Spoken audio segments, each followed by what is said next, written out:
All right, good evening everyone. Good evening future LPTs. Ayan, so this is our review for BTL Ed and TVT Ed Halo-Halo Session 4.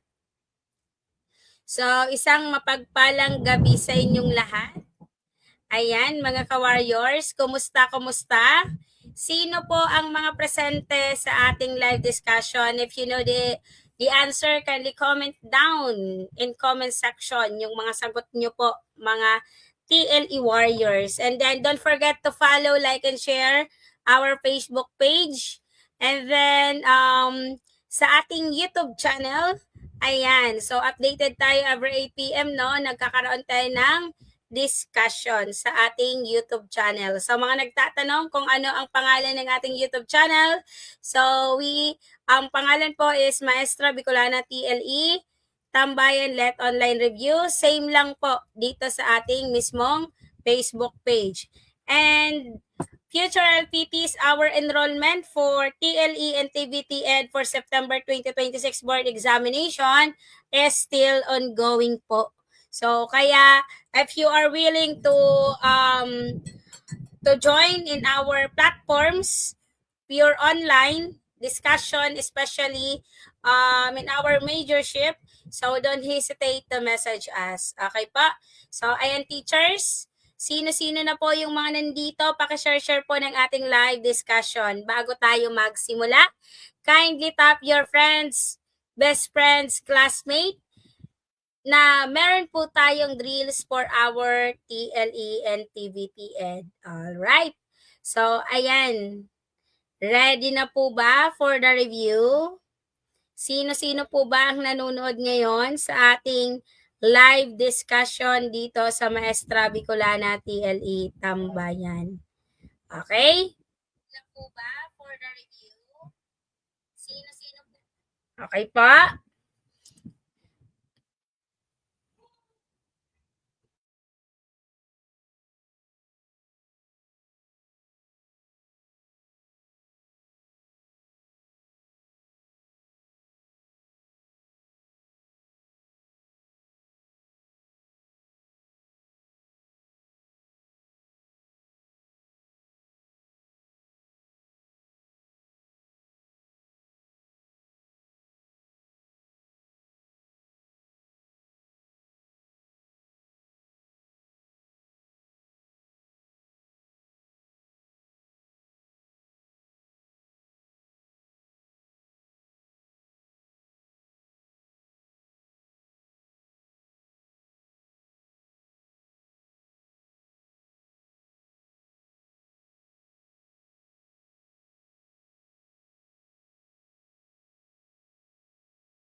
Naririnig po ba si Ma'am Grace? So we will start with our discussion. All right. So, ready na ba? Magtatap ba? Ayan, hopefully, sana maraming pumasa at magtap sa ating majorship. So, tandaan, ang TLE, hindi lang yan nilalang kasi hindi lang tayo nagtuturo ng knowledge. Pati practical skills, itinuturo natin, no? So, that's why, teachers, kailangan mas nai-emphasize natin yung learning. Okay? So, let's start with this. Okay? Naririnig na po si Ma'am Grace?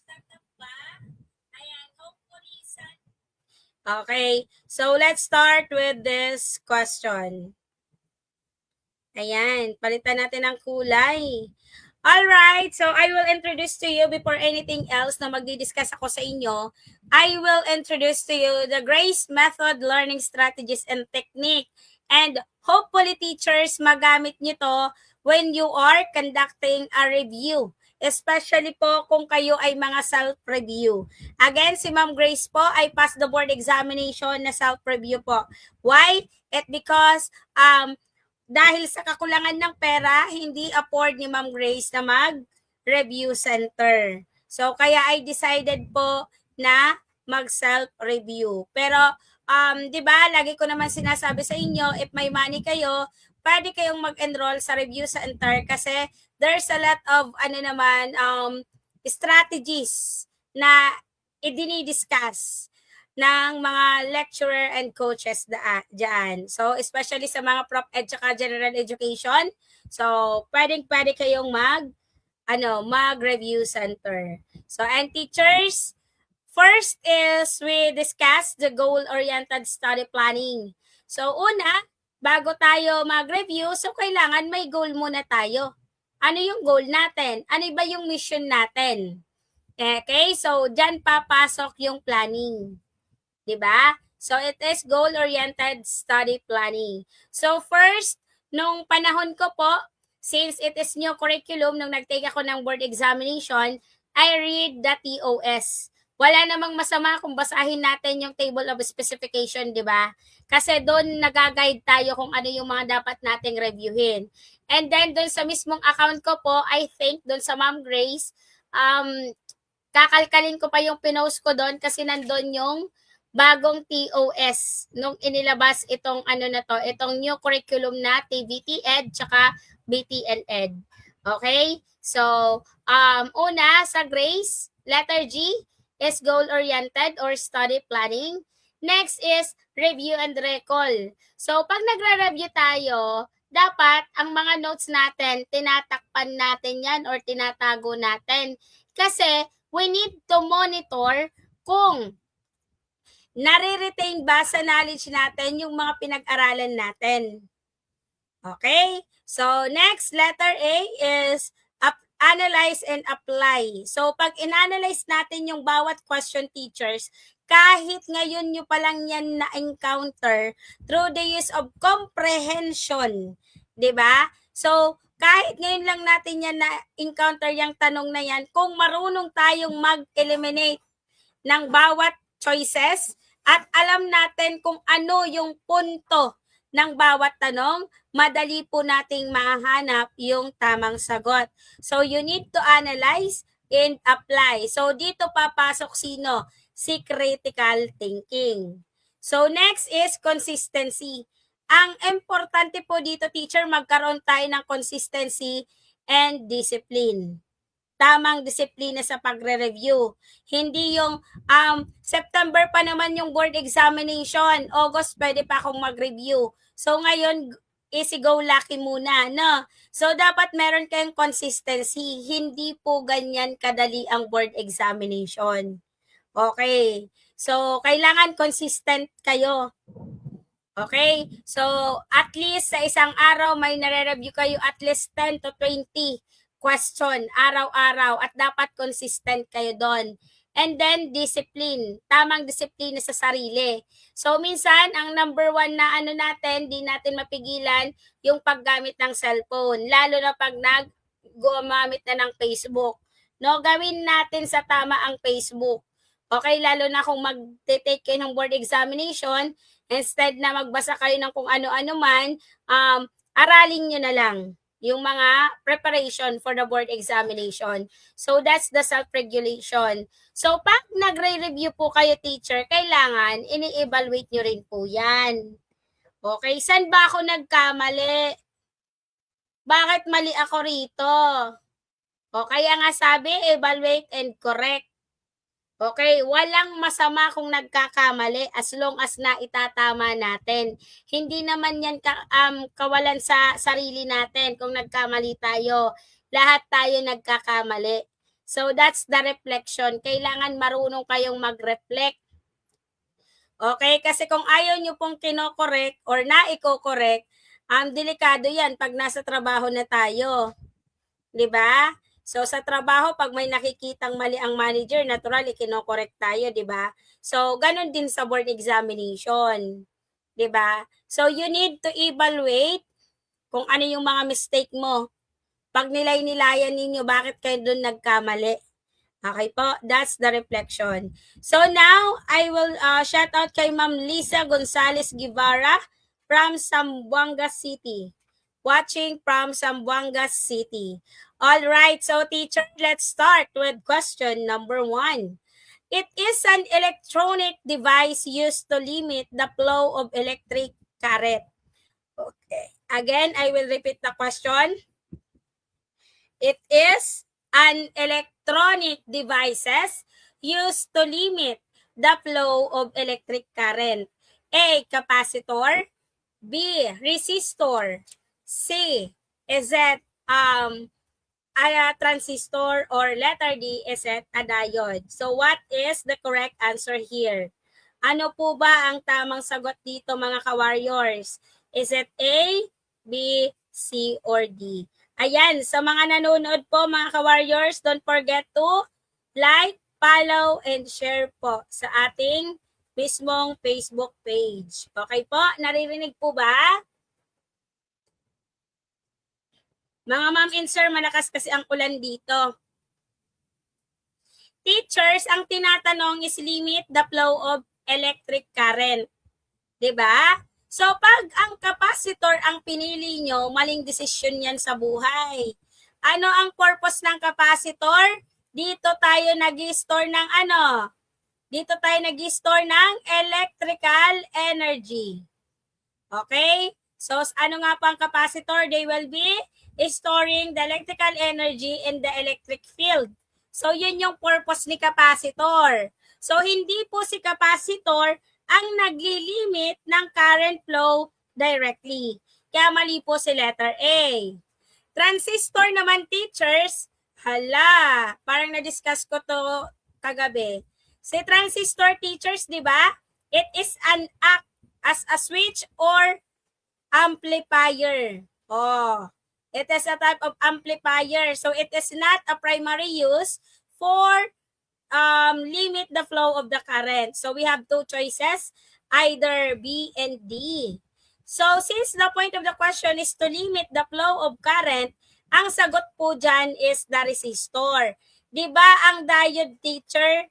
Ano ang diode? They allow current, ulitin ko ha, ang diode, they allow current to flow in only one direction. Nagpo-flow lang po si diode in one direction. Ito yung tinatawag nating 1D. Maliwanag po ba? So, it does not regulate or limit the current amount. Kaya mali po si letter D. Now, bakit si letter B is the correct answer? Ayan. Ang resistor, teacher, nakadesign po yan for the specifical oppose or limit the flow of the electric current. In what? In a circuit. Kaya tamang sagot, letter B. Next, it is an electronic devices. Teachers, kung kanina. Okay, it is an electronic device used to slow to teacher, hindi to stow. Okay? Slow electric charges. A, is that resistor?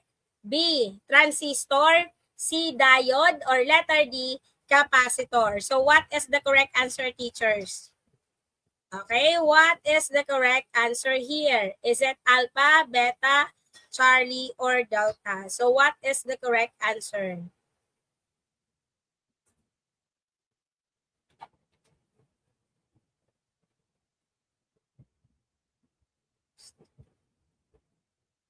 Okay? So, teachers, it is not STOA, it is 2. Okay? It is an electronic devices used to electric charge. A. Resistor ba? B. Transistor, C. Diode, or letter D. Capacitor. So teachers, ang sagot po dito is capacitor. Okay, resistor, alam niyo naman, they oppose a current, so it cannot store electric charges. Okay, kaya mali po siya. Next, transistor, like I said kanina, they will control a current or amplify signal. So it is no charge storage function. Kaya mali po si letter B. Letter C, teachers, diode, like I said, it is permit on one way. Kaya mali po si diode. So capacitor is the correct answer because they will build to store electrical energy charge between two conductors plates. Separately po yan by what? By insulator. Kaya letter D is the correct answer. Next, it is a solid state device used to amplify the small input. Okay? It is a solid state device used to amplify the small input signal to become large output signal. Okay, they will start with small signal to become large output signal. So ano po yon? A, is it a resistor? B, transistor? C, diode? Or letter D, is it a capacitor? So what is the correct answer here? Again, I will repeat the question. It is a solid state device used to amplify, used to amplify the small input signal to become large output signal. So, teachers, what is the correct answer here? Ayan.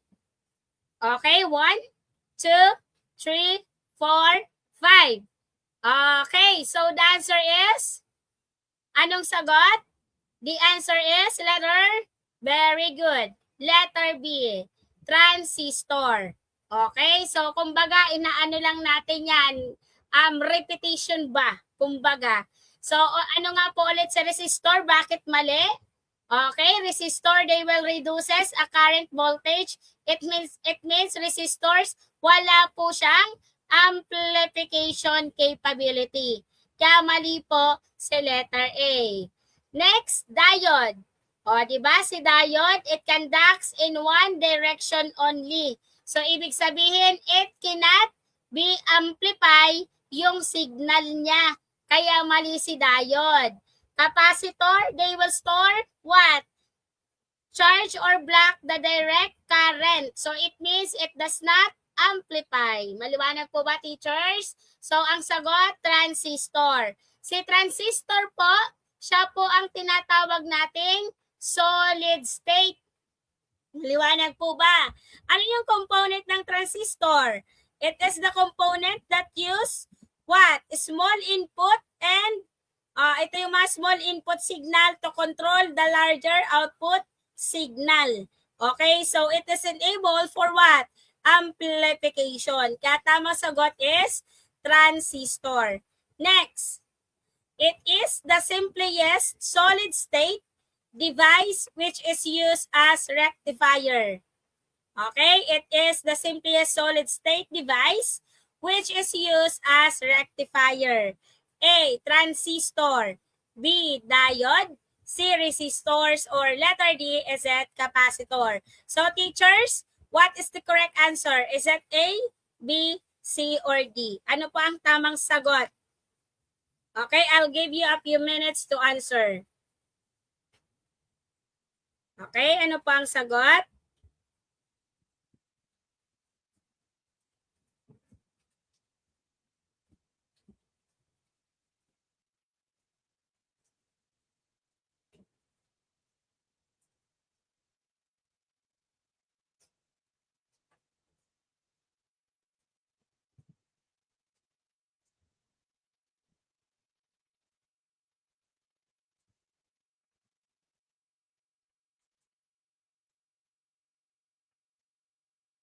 Okay, so what is the correct answer, teachers? Ayan, pakitap-tap yung mga kaibigan nyo ha, mga classmate ninyo, lalo na magte-take ng board examination. Pakitap po. Okay, so let's start. Okay, let's start, teachers. Ang tinatanong is simplest. Na? So, next. Okay, A is transistor, B is diode, C resistors, and letter D is capacitor. Na? So, the answer here is B, diode po. Sinong sumagot ng mga letter B? Very good. Diode po is the correct answer. Kasi ang transistor, saan nga po natin ginagamit? It is used for amplification or switching. So, it is not talks about the rectifier. Kaya mali si letter A. Resistor, again, I will repeat, it is only oppose current, not a rectifying action. Capacitor, they will store charge. Okay, so it does not rectify the current. Okay, diode is the correct answer because diode, it is a simplest. O, ito yung tinatawag nating simplest semiconductor devices. So, it is one-way conduction property to makes it ideal for what? For the rectification. So, si diode po, siya ang nagko-convert. O, diode, they will convert what?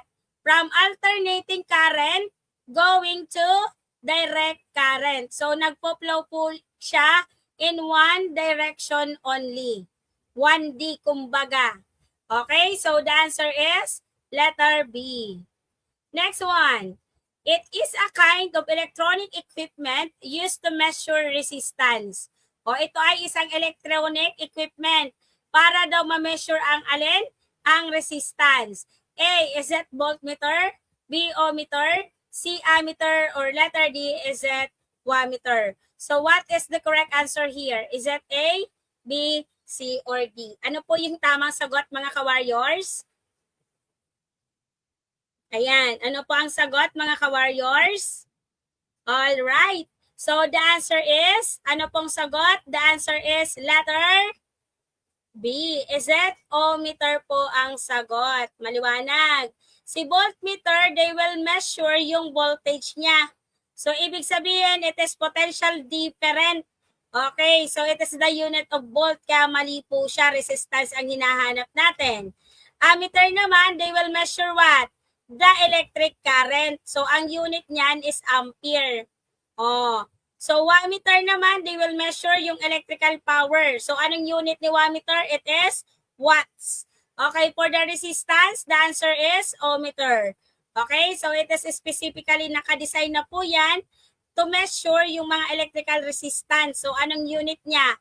Ohms. Oh, ang unit niya is ohms. Next. It is a kind of diagram. O ito ha, isang kind ng diagram where all information, its symbols, and designation are emphasized. Alin po dito? A, is it electricity? B, schematic diagram? C, wiring diagram? Or letter D, is it a fishtailing diagram? So what is the correct answer here?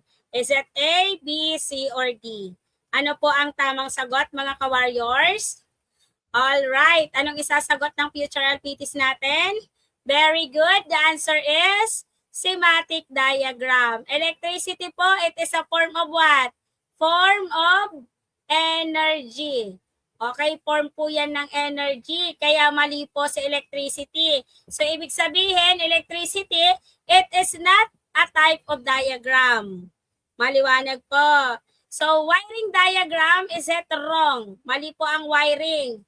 Okay, bakit? Si wiring diagram, ang pinapakita nito, they will show yung physical layout. Okay, ano nga pinapakita? Yung physical layout and actual wire connection. So, wala po kayong makikita sa wiring diagram na symbol. Kaya mali po si letter C. Next is letter D, fishtailing diagram. Si fishtailing diagram, it is not the standard technical diagram for electronics and electrical works Kamali po ito. Wala po tayong tinatawag na fishtailing diagram. Meron pa block diagram. O, ang block diagram, yun yung pinaka-madali, pinaka-basic. Okay. So, since symbols ang pinag-uusapan natin, ang isasagot nyo po dyan is letter B. Schematic diagram. So, that's the correct answer, mga ka-warriors. Okay po? B is the correct answer. Okay? So, next.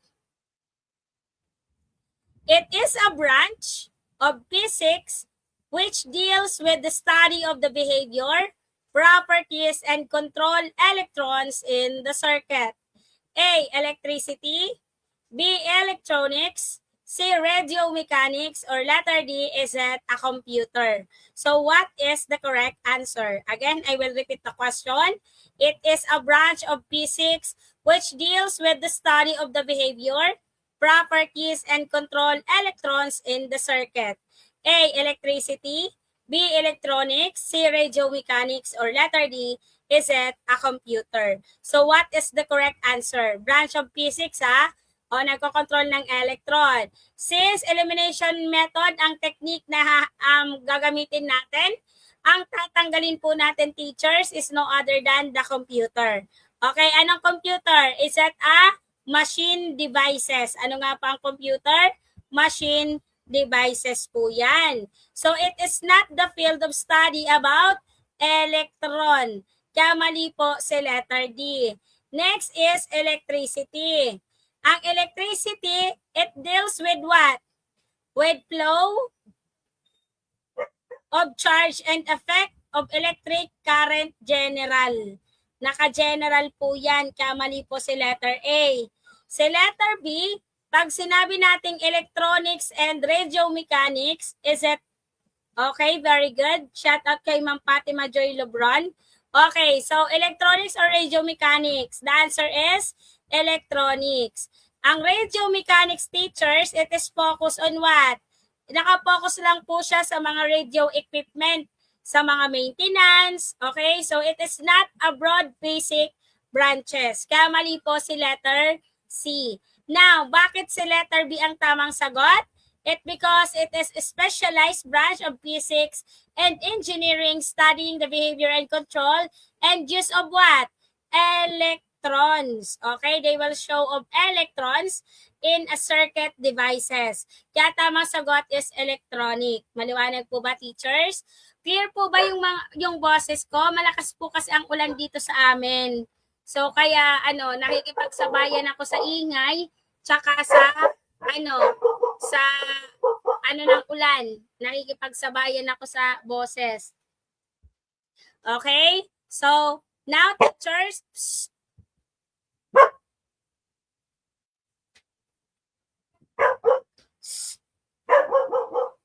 okay, pagpasensyahan nyo na. Isa. Di ka titigil.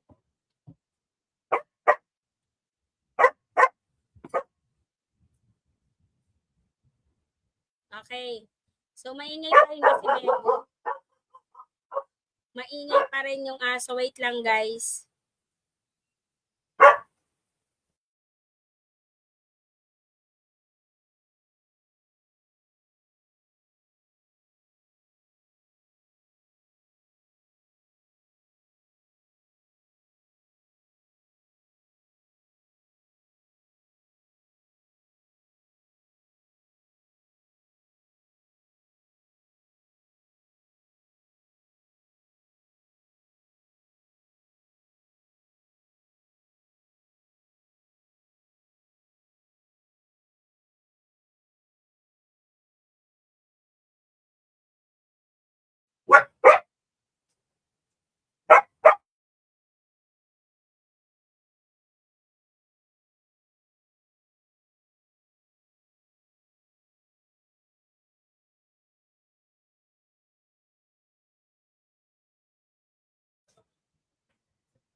Okay? It is a kind. Naririnig po ba, teachers?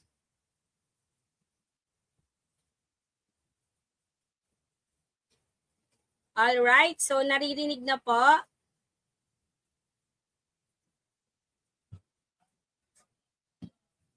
Okay, so, ayan, sobrang ingay dito, Diyos ko Lord.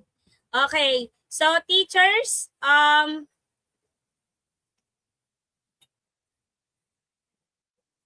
distraction ka, Bebu. Okay, nadi-distract ako kay Bebu, guys. Okay, it is a kind of circuit where there is a continuous flow of electric current. A, closed circuit. B, open circuit. C, short circuit. Or letter D, is it ground circuit?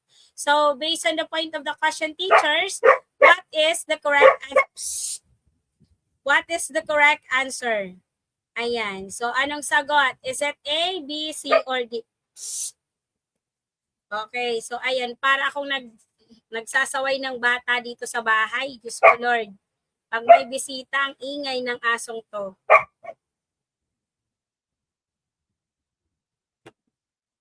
Okay. So, ito ba ay close? Sinong sumagot ng mga closed circuit? Very good. Okay. Letter A is the correct answer. Ang open circuit, teachers, it is wrong because it is, the path is broken. O, ang pag-open, ang path niyan is broken o sira. So, ibig sabihin, it is no current flow. Short circuit naman, it is unintended siya, teachers. So, ang mangyayari, they have a low resistance path that it is excessive current flows open causing damage. Yun po ang purpose ni open circuit, ni short circuit. Okay, so ground circuit, teachers, it is a path connected on earth and ground. Kaya nga tinawag nating ground. Okay, so the answer is letter A. Okay, it is a complete path with no breaks. Current, they will flow continuously. Okay, so next, it is a process of removing unwanted copper from the PVC. Okay, the point of the question is, it is a process of removing unwanted copper from the PVC. A, soldering. B, etching. C, boring. Or letter D, is it mounting? So teachers, based on the point of the question, what is the correct answer? Okay, so since the point is unwanted copper, ang sagot po dyan is letter B. Okay, soldering po, removing kasi. Soldering, teacher, it is joins with component to PVC. Using what? Using yung mga molten metal. So, it does not remove yung copper niya. Kaya mali. Ang mounting naman, nagpe-place tayo ng component into PVC. So, ibig sabihin, no copper removal. Ang tinatanong, copper removal. So, the answer is letter B. Boring naman, gumagamit tayo ng holes in PVC for leads. Okay? So, ibig sabihin, hindi rin po siya nagre-remove ng copper. So, letter B is the correct answer. Okay? Letter B, isa po siyang chemical process, teachers. Sa letter B, it is a chemical process that removes unwanted copper from PVC. So that's why it is leaving only to the desired circuit traces. So the answer is letter B. Bebo, kanina ka pa. Di ka masabihan. Okay? How much is the resistance of 100 watts? 120 volts light bulbs. Okay? Ilan daw yung resistance ng 100 watts and 120 volts light bulb? Okay, is it A, 1.44 ohms, B, 14.4 ohms, C, 144 ohms, or letter D, 1,440 ohms? So what is the correct answer?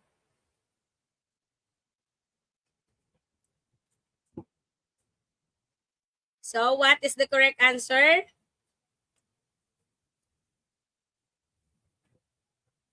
Okay, so i-compute na natin ha. Ano ba ang formula nito? So, the formula is R is equals to B squared divided by P. O, diba? So, that's the formula. Okay? So, ito yung formula. Since kunin natin yung formula, R is equals to ilan? 120 volts. O, 120. Okay? Meron siyang squared. So, ang gagawin natin, 120 times 120, 120 times 120 is equals to ilan? Ilan teachers? 14,400. Diba? So, yun yung result. So, itong 14,400, okay? I-divide na natin ito saan? Sa watts niya. Maliwanag po ba? I-divide natin sa watts. Ilan yung watts? 100. 14,400 divided by 100, ilan ang sagot? The answer is 144 ohms. So, ang sagot is letter C. Maliwanag po, teachers. The answer is letter C. Next. Okay, common resistors is connected in a circuit 2. Common resistor is connected in a circuit 2. A. Drop voltage. B. Drop reactance. C. Increase voltage. Or letter D is it increase reactance. So teachers, based on the point of the question, what is the correct answer? Okay, commonly resistors daw is connected in a circuit 2. The answer is letter A. Drop a voltage is the correct answer. Okay, explain natin sa letter D bakit mali. Letter D, it is the resistance. Increase reactance, it is the reactance is kumbaga unrelated to what? To a resistance. Kaya mali po si letter D. Letter C naman, teachers, increase voltage. Ibig sabihin, ang resistor po, hindi po yan nag-i-increase ang voltage niya because they only reduce it. Kaya ligwak si letter C. So, drop reactance is wrong. Okay? The reactance, it applies to the capacitor and inductors, not in resistors. Okay po? So, the answer is letter A. Bakit letter A? Resistor po, teachers, it is caused by what? By voltage. Okay? So, they will drop across them according to the Ohm's law. So, di ba, pag naka-Ohm's law, it is voltage is equals to current times resistance, di ba? So, this is the most common use na ginagamit natin when we are talking about the resistor. Drop a voltage. Okay? So, the answer is letter A. Next, if a given resistor has a color-coded value as brown, red, orange, and gold, its nominal value is 123 ohms plus 5%. B, 123 ohms plus 10%. C, 12,000 ohms plus 5%. Or letter D, 12,000 ohms plus 10%. Okay, so what is the correct answer here? Okay, anong kukunin natin? Yung first digit. Ano ba yung first digit na nakikita natin? Brown. So, ano ang first digit? Ang brown is nasa first. O, brown is, since it is first digit, 1. O, ano yung sunod na, second digit? Is it, ano yung second band? Ano yung second band? They have red. O, yung second band is red. O, anong value ng red? Is it 2? O, ilan yung natin? Orange. O, yung third band, it is multiplier. Diba? Pag third, it is multiplier. So, orange. So, since orange is multiplier, imo-multiply po natin yan as 1,000. Okay? Titingnan nyo po kung first band, second band, third band. Nauna is brown, automatic 1 kasi nasa first band. Second band is red, automatic 2. Pag third band, si orange, magiging multiplier po siya. Kaya mo-multiply natin by 1,000. So, anong sunod? Gold. O, si gold, siya po yung fourth teachers. Okay, so kumbaga, since si gold is the tolerance.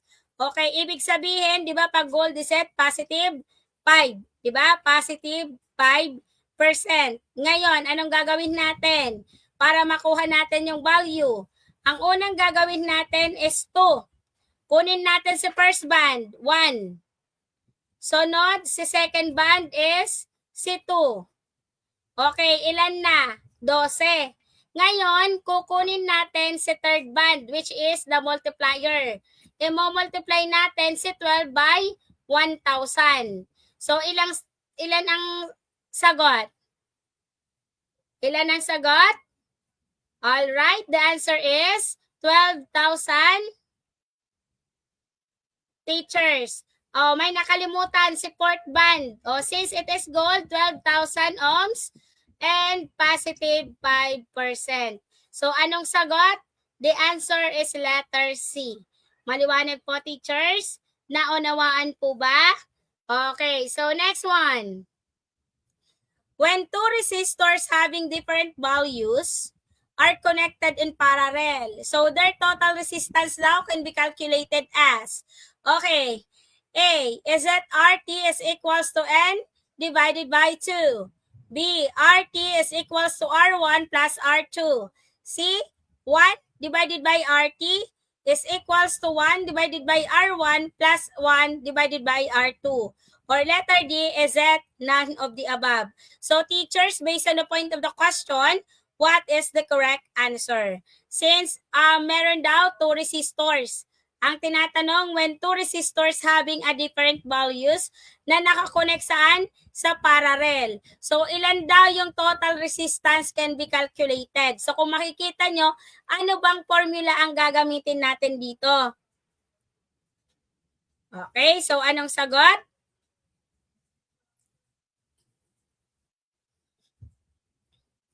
Anong sagot? Very good. The answer is letter C. 1 is divided by RT is equals to 1 divided by R1 plus 1 divided by R2. Now, bakit mali si letter A? Okay, si RT is equals N divided by 2. It is the formula only for identical resistors in parallel. So, hindi po ito for different values. Kaya mali po si letter A. Next, letter B, RT is equals to R1 plus R2. Is that wrong? Why? Because itong formula na to, naka-series connection po ito. Okay? Ano nga po si Si letter B? It is series connection. Okay? So, hindi po siya nakaparallel. Ang tinatanong is parallel. So, the answer is letter C. Kumbaga, letter C, ito po yung pinaka-general formula for resistance of two parallel resistors. So, that's why Charlie is the correct answer and Delta is wrong. So, now we proceed to the next question. The total resistance of the resistors connected in series with values such as 1.2K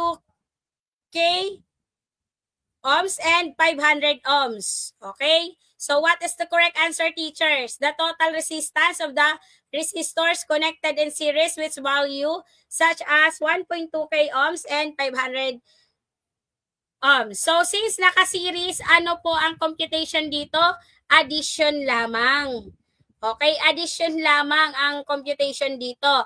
A, is it 1.7K? B, 1.7 ohms? Or letter D, A and B? Or letter C, 352.94 ohms. Okay, so what is the correct answer? Okay, so teachers, since this is the question, ang sagot dito is letter D, A and B. Bakit? Bakit si A tsaka si B ang tamang sagot? Okay, di ba?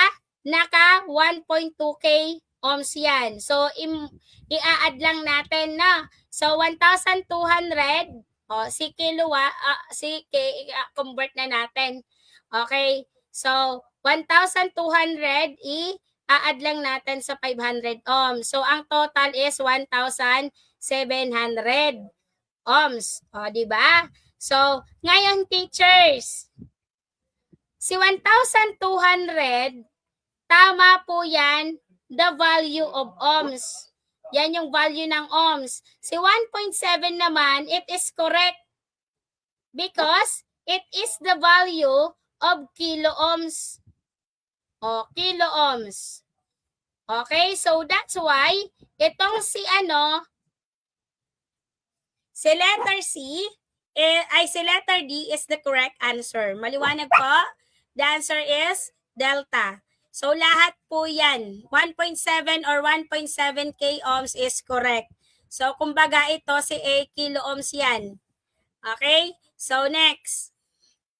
It is a property of circuit element which oppose any current changes and is measured in Henry.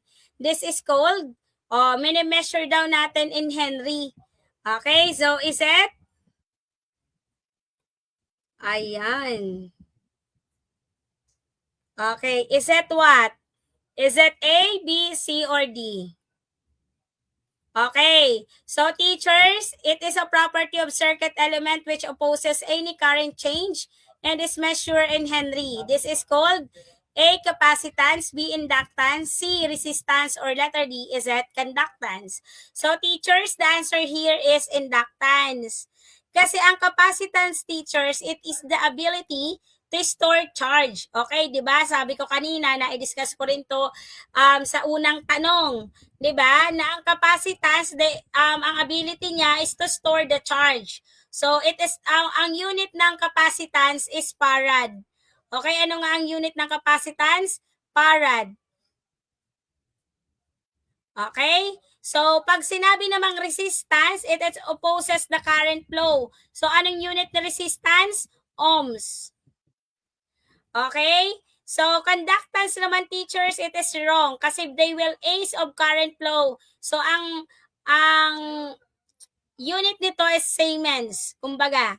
So, inductance is the correct answer, teachers, because inductance, it is the property opposing change in current.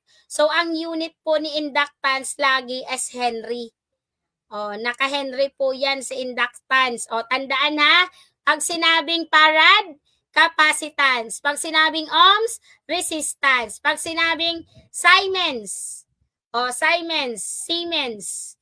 Depende. Is it S? Oh my God, mali. Okay.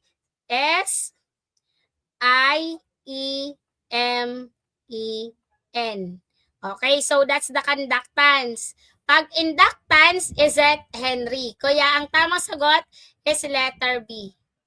Okay, kasi they measure in Henry. So next, the power of transformer characterized with more number of turns at the primary than the secondary winding is a transformer known as. Okay, ang tinatanong naman natin dito, teachers, is the power transformer. So is it characterized with more numbers of turn at the primary than the secondary winding as a transformer known as? A, step down, B, step up, C, auto transformer, or letter D, is that isolating. So based on the four choices, teachers, ano ba ang purpose ng transformer? Sige nga. Okay, so ang sagot is, anong sagot? Very good. The answer is letter A, step down. Okay, so it is the correct definition. Ang step up po, it is the opposite condition. Auto transformer naman, teachers, it is using of winding, not to define by turn the ratio. Okay? Isolating is another wrong answer because it has a primary and secondary turns only separate by a circuit. So the answer is letter A. Bakit sa letter A? Because ang primary, they were turns as a secondary turns. So it means ang voltage magdi-decrease o nagkakaroon ng step down. Maliwanag po? The answer is letter A. Next, inductors is L1 and L2 are in parallel with each other having the same value o having a same value daw of 300 mH. So their combined inductance is millihenry to, teachers, is 150 millihenry B, 600 millihenry, C, 0, or letter D, none of the above. So what is the correct answer? O, paano ba natin ito i-compute mga ka-warriors? Sige nga, you know how to compute this one. O, pag i-compute natin, teacher, sa madaling salita, 1 is equals to, ito yung formula ha, LT. So, anong gagawin natin?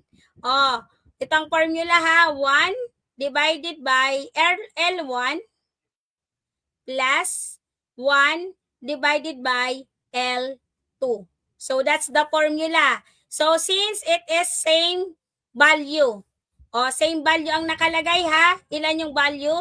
300 millihenry. So, now, i-compute na natin. Since this is the formula, no? So, now, ang unang gagawin natin is 1 divided by LT is equals to 1 divided by 300 plus 1 divided by 300. Na. So, anong mangyayari? 1 plus 1 is equals to 2 divided by 300. Na. So, ang sagot dito is LT is equals to 150 millihenry. Okay, so the answer is letter A. Okay, so A is the correct answer. Next, if a power transformer has NP of 1,800 turns, NS of 74 turns, and EP of 220 volts, how much is the ES? So, ano ba ilan daw yung ES? A, 3 volts, B, 6 volts, C, 9 volts, or letter D, 12 volts. So, what is the correct answer? Ano po ang tamang sagot, mga ka-warriors? Okay, so anong sagot? Paano ba natin i-compute? So, ang formula po ng ES, ito ha, kasang tinatanong, how much is the ES? So, ang mangyayari po niyan, teacher, ang formulang susundan ninyo, F is equals to ES divided by EP. So, that's the formula is equals to NS and NP. Okay. So, ang unang gagawin natin, teachers, is ES is equals to ilan? Anong unang kukunin natin? Si volt.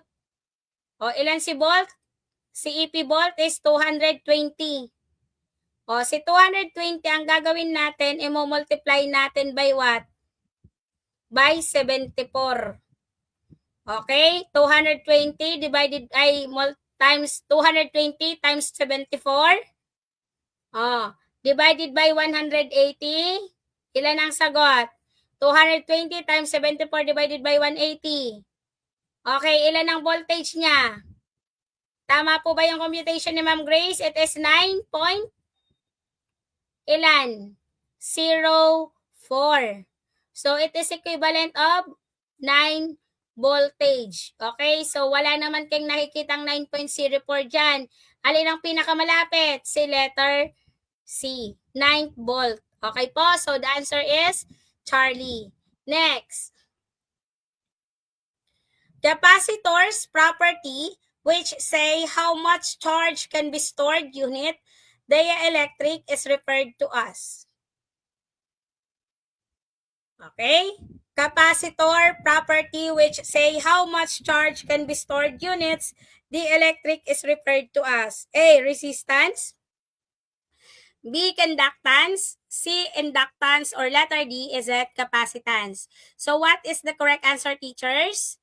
Okay, so since this is the point of the question, ang sagot dito is the capacitance, letter D. Like I said, si resistance, they will oppose the current, di ba? So it means it is unrelated to the charge of storage. O ang tinatanong stored units. Okay, charge can be stored in stored units. So capacitance po yan. Ang conductance naman, it is ace of a current flow, di ba? Kaya walang kinalaman si letter B. Inductance naman, siya mismo ang nag-o-oppose ng current to change. Kaya walang kinalaman si letter C. So, the answer is capacitance. Because capacitance, they will be measure a capacitor that can store per unit in voltage. So that's why letter D is the correct answer. Okay, last question. Okay, last. Last na po ito mga ka-warrior. Okay, last. Last na to ha. Last. Okay, last question. A capacitor consists of two blank. A. Conductors. B. Separated by an insulator. B. Insulator separated by a conductors. C. Conductors told alone, or letter D. Insulator alone. So what is the correct answer, teachers? Is that A, B, C, or D? Ano po ang tamang sagot dito, mga ka-warriors? Ito ba ay A? Ito ba ay B?